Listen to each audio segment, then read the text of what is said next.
তৃণমূল নেতার দাদাগিরি, রায়গঞ্জের পর এবার কুলপি। অফিসে ঢুকে পঞ্চায়েত সচিবকে মার তৃণমূলের উপপ্রধানের। কুলপিতে চণ্ডীপুর পঞ্চায়েতের সচিবের গলা টিপে ধরলেন শাসক নেতা। পঞ্চায়েত সচিবকে পরপর ঘুষি থাপ্পড়। কুলপিতে চণ্ডীপুর পঞ্চায়েতের অফিসে তাণ্ডব চালালেন উপপ্রধান। ঘটনার ভিডিও ভাইরাল হতেই তুঙ্গে বিতর্ক।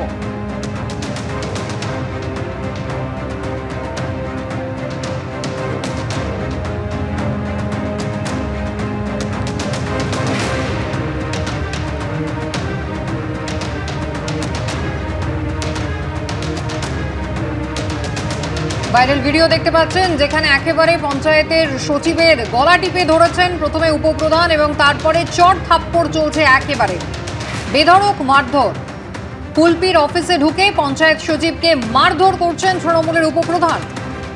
চণ্ডীপুরের পঞ্চায়েতের অফিস এটা, আর সেখানেই কিন্তু সচিবের গলা টিপে ধরেছেন শাসক নেতা।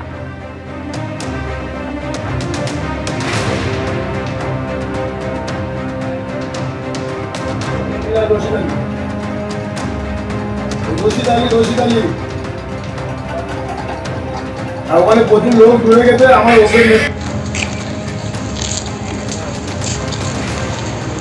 গৌতম মন্ডল আমাদের প্রতিনিধি রয়েছেন টেলিফোন লাইনে। গৌতম, কি ঘটেছে, কি কারণে পঞ্চায়েত সচিবের উপর চড়াও হলেন উপপ্রধান? দেখো কুসুমিতা, ঘটনাটি হচ্ছে গত 20শে জুলাইয়ের ঘটনা। 20শে জুলাই 5টা থেকে 5:30টার মধ্যে এই ঘটনাটি ঘটে কুলপি ব্লকের চণ্ডীপুর গ্রাম পঞ্চায়েতে। যে ভিডিও ভাইরাল ভিডিও প্রকাশ্যে আমরা এখন দেখতে পাচ্ছি এবিপি আনন্দের পর্দায়, যেটা অভিযোগ, এই যে ভিক্টর মিশ্র যিনি পঞ্চায়েতের সচিব, তিনি যেটা জানাচ্ছেন গত 9 তারিখ এখানে একটি স্থায়ী সমিতির বৈঠক হয় পঞ্চায়েতে। সেই স্থায়ী সমিতির বৈঠকে বেশ কিছু রেজুলেশন করা হয়, প্রস্তাব নেওয়া হয়। এই দিন পঞ্চায়েতের যে বাকি সদস্যরা আছেন তারা এই রেগুলেশন কপি চান সচিবের কাছে। তারপর ভিক্টর মিশ্র পঞ্চায়েত প্রধানের অনুমতি নিয়ে বাকিদের সেই সমস্ত রেগুলেশন কপি সার্ভ করেন। কিন্তু এই যে কপির মধ্যে বেশ কিছু উল্লিখিত অংশ নিয়েই অসন্তোষ দানা বাঁধে বাকি পঞ্চায়েত সদস্যদের। তারপরেই বাকবিতণ্ডা শুরু হয়। আমরা যেটা ভাইরাল ভিডিওতে দেখতে পাচ্ছি, যখন বারান্দাতে পায়চারি করছিলেন পঞ্চায়েতের বারান্দায় ভিক্টর মিশ্র কার্যত, তখন দেখলাম একটি রুম থেকে বেরিয়ে এলেন সাবির মোল্লা, যিনি এইবারে সদ্য নির্বাচিত পঞ্চায়েত সদস্য তৃণমূলের, তিনি উপপ্রধান হয়েছেন। তিনি দেখলাম প্রথমেই গিয়ে একদম আক্রমণ করলেন, তাকে ঘুষি কিলচড় গলা টিপে ধরলেন এবং পাশাপাশি দেখতে পাচ্ছি আরো বেশ কয়েকজন তাকে আক্রমণ করছেন, তাকে মারধর করছেন, তিনি পিছু হচ্ছেন এবং বেশ কিছু মহিলাকেও দেখতে পাচ্ছি। ভিক্টর মিশ্রের যেটা অভিযোগ, এই সাবির মোল্লা সহ তৃণমূলের আরো বেশ কিছু পঞ্চায়েত সদস্য ছিলেন এবং কিছু মহিলা সদস্য তার স্বামীরা উপস্থিত ছিলেন। এই ঘটনা বেশ কিছুক্ষণ ধরে চলতে থাকে। তারপর প্রধান এবং বাকি সদস্যরা কার্যত তাদেরকে ওখান থেকে ছাড়িয়ে নিয়ে যান, ভিক্টরকে তার নিজস্ব রুমে ঢুকিয়ে দেয়। এরপরে ঘটনাপ্রবাহ যেদিকে গড়ায়, যে ভিক্টর মিশ্র এই যে ঢোলার থানা এলাকার মধ্যে পড়ে, ভিক্টর মিশ্র ঢোলার থানায় যান। ঢোলার থানায় গিয়ে তিনি অভিযোগ দায়ের করবেন বলে মনস্থির করেন এবং তিনি চলেও যান। এবং এই ঘটনার পর ঢোলার থানার পুলিশ, যেটা জানা যাচ্ছে বিশেষ সূত্রে, যে সাবির মোল্লাকে তাকেও থানায় নিয়ে যাওয়া হয়। কিন্তু এর পরেই বিভিন্ন জায়গা থেকে, যেটা ভিক্টর মিশ্র আমাদের অসমর্থিত সূত্রে আমরা যেটা জানতে পারছি, যে তিনি তারপরে চা বাঁচতে থাকে, তিনি যাতে এই থানায় অভিযোগ দায়ের না করেন। তারপরেই আমরা দেখলাম যে যেটা পরবর্তীকালে কুলপির যে তৃণমূল ব্লক সভাপতি সুপ্রিয় হালদার আছে, তিনিও স্বীকার করেছেন, তিনিও নিজে সেদিন থানায় গেছিলেন। তিনি জানাচ্ছেন যে পুলিশের সামনে মুচলেখা দেন ভিক্টর মিশ্র এবং ক্ষমা চেয়ে নেন। তার যেটা বক্তব্য, যে সাবির মোল্লা, এই অভিযুক্ত সাবির মোল্লা তৃণমূল নেতা, তিনি ভিক্টর মিশ্রের কাছে ক্ষমা চেয়ে নেন। ক্ষমা চেয়ে নেওয়ার পর সেই বিষয়টি সেখানে নিষ্পত্তি হয়ে যায়। কিন্তু পরবর্তীকালে যেটা ঘটনাটা ঘটেছে, এই ভাইরাল এই যে সিসিটিভি ফুটেজ, পঞ্চায়েতের ভিতরের যে সিসিটিভি ফুটেজ, সেটা ভাইরাল হয়ে যায় এবং তারপরে বিতর্ক তুঙ্গে, যে একজন সরকারি আধিকারিককে কি করে, একজন জনপ্রতিনিধি কিভাবে সরকারি কাজে বাধা দেওয়া শুধু নয়, তাকে মারধর করলেন এবং তারপরে কেন পরবর্তীকালে ব্যবস্থা নেওয়া হলো না। ভিক্টর মিশ্র যেটা জানাচ্ছেন, তিনি মালদার ইংরেজ বাজারের বাসিন্দা, তিনি কুলপিতে একটি ভাড়া বাড়িতে থাকেন। এই ঘটনার পর কার্যত তার পরের দিন 21শে জুলাই ছিল রবিবার, সেদিন বন্ধ ছিল পঞ্চায়েত। গতকাল এবং গত পরশু তিনি সোম এবং মঙ্গলবার তিনি অফিসে যাননি। এর পাশাপাশি জানা যাচ্ছে বাকি পঞ্চায়েতের যারা কর্মী ছিলেন তারাও অফিসে আসছেন না, তারা অফিসে আসছেন না এবং তিনি ভিডিও একেবারে। গৌতম, তুমি আমাদের সঙ্গে থাকো। পঞ্চায়েত সচিব একেবারে তার দপ্তরে ঢুকে তাকে বেধড়ক মারধর করলেন শাসক দলের নেতা। যাকে মারধর করা হলো তিনি কি বলছেন শোনাবো এবার। অফিসিয়াল কাজে অফিসে এসেছিলাম, তারপর হচ্ছে মেম্বাররা হচ্ছে ফোন করে, গত 9 তারিখে হচ্ছে একটা সাধারণ সভা হয়, তার রেজুলেশন কপি ওরা চাইছিল। প্রধান ম্যাডামকে আমি জানতে চাই, প্রধান ম্যাডাম বলে ঠিক আছে দিয়ে দিন। সেই মতো আমরা মেম্বারদের ফোন করে ডাকি, ওনারা রেজুলেশন কপি নিতে আসে।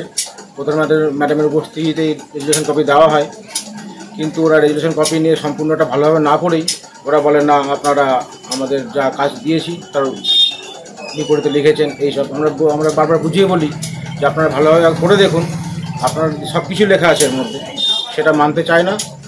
দিয়ে ওনারা উপপ্রধানকে ফোন করে, উপপ্রধান সাহেব ছুটে আসে, এসে আমাকে প্রধানের ঘরে ডাকে। আমি প্রধানের ঘরে যখন যাই, প্রধানের ঘরে যাওয়ার আগেই উনি ঘর থেকে বেরিয়ে এসে আমার ধাক্কাধাক্কি করে, প্রচুর মারধর করে। তার সঙ্গে কিছু ওনার সাঙ্গপাঙ্গ ছিল, মেম্বারের স্বামী, কিছু মেম্বার, এবার গলা চেপে ধরে মার্ডার করার হুমকি দেয় সঙ্গে সঙ্গে।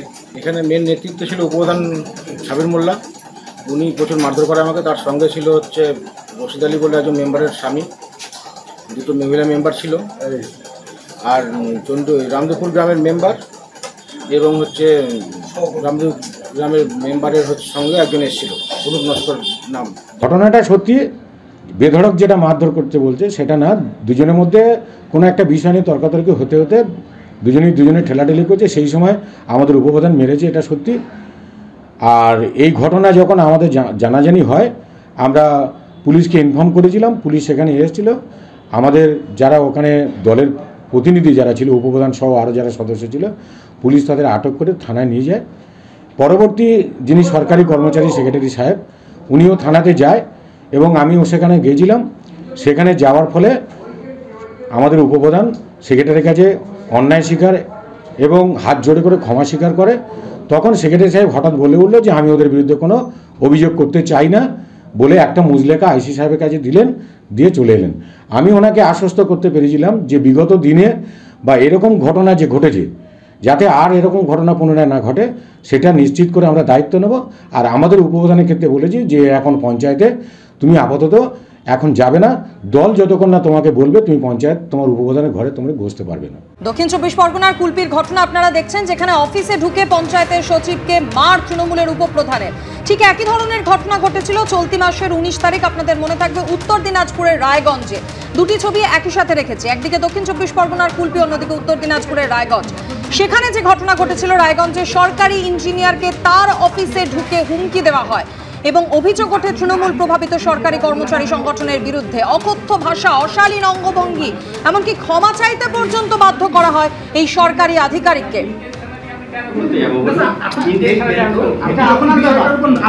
দেখেছেন আপনি, আপনার নজর যখন পড়েছে তখন আপনাকে দেখতে হবে যে বিষয়টা কি আছে, বিষয়বস্তু। আপনি একটা এখানকার আধিকারিক, আপনি সাব ডিভিশনের আধিকারিক। আপনি যেটা বললেন আমি অনেক কাজে থাকি, চেয়ারে বসে ওই কথা বলা যায় না। বলেন যে একটা সুস্থ মানুষ এই কাজটা করতে পারে। আপনি যেটা করেছেন সেটা কিভাবে করেছেন? কি অজ্ঞান অবস্থায় করেছিলেন? তোর করে ক্ষমা চান, ব্যানার লাগান, আর যতক্ষণ আপনি ব্যানার লাগাবেন না ততক্ষণ আমরা বসে থাকবো এখানে। যদি অন্য কিছু আমি কিন্তু বললাম এটাও যে দেখো ভালো করে খুলে ওখানে রাখো, এটা ইন্টেনশনালি হয়েছে। এটা সিএম এর ছবি দেখে ইন্টেনশনালি আমি কেন করতে যাবো? আলোকপাত দেখেছেন আপনি, আপনার নজর যখন পড়েছে তখন আপনাকে দেখতে হবে যে বিষয়টা কি আছে, বিষয়বস্তু। আপনি একটা এখানকার আধিকারিক, আপনি সাব ডিভিশনের আধিকারিক। আপনি যেটা বললেন আমি অনেক কাজে থাকি, চেয়ারে বসে ওই কথা বলা যায় না। বলেন যে একটা সুস্থ মানুষ এই কাজটা করতে পারে। ইন্টেনশনালি আমি কেন করতে যাবো? আপনি যেটা করেছেন সেটা কিভাবে করেছেন? কি অজ্ঞান অবস্থায় করেছিলেন? তোর করে ক্ষমা চান, ব্যানার লাগান, আর যতক্ষণ আপনি ব্যানার লাগাবেন না ততক্ষণ আমরা বসে থাকবো এখানে। আমি জানতাম না আপনি ব্যানার লাগাবেন, আবার জানতাম না মানে আপনি সরকারি কর্মচারী না? আপনি কোন সরকারি কর্মচারী আগে বলেন? কেন বুঝতে আপনাকে ক্ষমা চাইতে হবে, হাত জোর করে ক্ষমা চাইতে হবে সবার কাছে যে আমি আমার এই ব্যানার খোলার জন্য লজ্জিত এবং ক্ষমা প্রার্থী। তা না হলে নবান্ন পর্যন্ত আপনার খবর যাবে। আপনাকে এখান থেকে উঠায় আমি পুরুলিয়াতে পাঠাবো, বাড়ির খায়ে অফিস করা বার করে দিব আপনাকে। লেজ গজায় গেছে আপনার না? আপনার লেজ গজায় গেছে না? হ্যাঁ, লেজ গজায় গেছে আপনার লেজ গজায় গেছে, লেজ গজায় গেছে আপনার লেজ আমি কাটি ছাড়ি দেবো একদম। ফাজলামি করতেছেন আপনি যেই সরকারের কর্মচারী সেই সরকারের ব্যানার ফেলে দিচ্ছেন। কত বড় সাহস হয়েছে আপনার? আপনি নিজেই ব্যানার ঝুলাবেন এখন। চলেন, ওঠেন চলেন, ঝুলান ব্যানার। আগে ক্ষমা, হাত জোর করে ক্ষমা চান। আগে হাত জোর করে ক্ষমা চান, হাত জোর করে ক্ষমা চান, সভাপতির কাছে ক্ষমা চান, আগে সভাপতির কাছে ক্ষমা চান। ভাইরাল ভিডিওতে দেখা যাচ্ছে 21শে জুলাইয়ের প্ল্যাকার্ড খোলায় পূর্ত দপ্তরের অ্যাসিস্ট্যান্ট ইঞ্জিনিয়ারকে ক্ষমা চাইতে বাধ্য করা হয়। 19শে জুলাইয়ের সেই ঘটনা রায়গঞ্জের। আর এরপর আজকের ঘটনা আপনাদের দেখাচ্ছি, গতকালকের ভাইরাল ভিডিও কুলপির ঘটনা, দক্ষিণ 24 পরগনার কুলপি। 20শে জুলাই এই ঘটনা ঘটেছে, যেখানে দেখা যাচ্ছে পঞ্চায়েত সচিবকে তার অফিসে ঢুকে এভাবেই আক্রান্ত হতে হলো এবং অভিযোগের তীর সেই উপপ্রধানের দিকে। বিষয়টি ঊর্ধ্বতন কর্তৃপক্ষকে জানানো হয়েছে, এমনটাই জানিয়েছেন ভিডিও। তিনি কি বলেছেন শোনাবো। এই খবরটা আমাদের কাছে এসছে, আমরা অনুসারে কথা বলেছি। আমি উচ্চতর আমাদের যে আধিকারিকরা আছেন তাদের সাথেও কথা বলেছি। ওনারা যেরকম বলবেন সেরকম আগামী দিনে সেই মতো ব্যবস্থা হবে এবং আমাদের সচিবেরও যাতে সুরক্ষা সেইভাবে মর্জিত হয় সেইভাবে আমরা ব্যবস্থা নেব। এটা অফিসিয়ালি কোনো কমপ্লেন ওইভাবে হয়নি, সেই জন্য আমরা যেহেতু কিন্তু আমাদের নজরে যেহেতু ব্যাপারটা এসেছে, আমরা সেইভাবে যেভাবে উপর থেকে আমাদেরকে বলে দেবে সেইভাবে আমরা ব্যবস্থা নেব আগামী দিনে। মুখ্যমন্ত্রী মমতা বন্দ্যোপাধ্যায় 21 তারিখ কিন্তু তিনি একেবারে স্পষ্ট বার্তা দিয়ে দিয়েছেন, সামাজিক বন্ধু হতে হবে, কোনোভাবেই দাদাগিরি কিন্তু বরদাস্ত করা হবে না। শুনুন। মনে রাখতে হবে, আমরা যত জিতব তত আমাদের নরম হতে হবে। তৃণমূল কংগ্রেস মানুষের সামাজিক বন্ধু হবে। আমি অল মিউনিসিপ্যালিটি, পঞ্চায়েত, এমএলএ, এমপিদের সকলকে বলবো, এখন থেকে কোনো অভিযোগ যেন কারো বিরুদ্ধে দল না পায়। যদি কোনো অভিযোগ কারো বিরুদ্ধে পায়, আমরা কিন্তু উপযুক্ত অ্যাকশন নেব, এটা মাথায় রাখবেন। অন্যায় করলে আপনারা দেখেছেন আমি তৃণমূল কংগ্রেসকেও ছাড়ি না, তৃণমূল কংগ্রেসকেও গ্রেপ্তার করি। অন্যায় করবেন না, অন্যায় সহ্যও করবেন না। এবং পরিষ্কার বলছি, মা বোনেদের সম্মান দেবেন, দুর্নীতির সাথে আপোষ নয়। আর যারা ইলেক্টেড হয়ে মানুষকে সেবা দেবেন না, তাদের সাথে আমরা কোনো সম্পর্ক রাখবো না। আর আমি মনে করি তৃণমূল কংগ্রেসের কোনো নেতা নেই, কোনো কেউ কেটা নয়, আমরা সবাই কর্মী।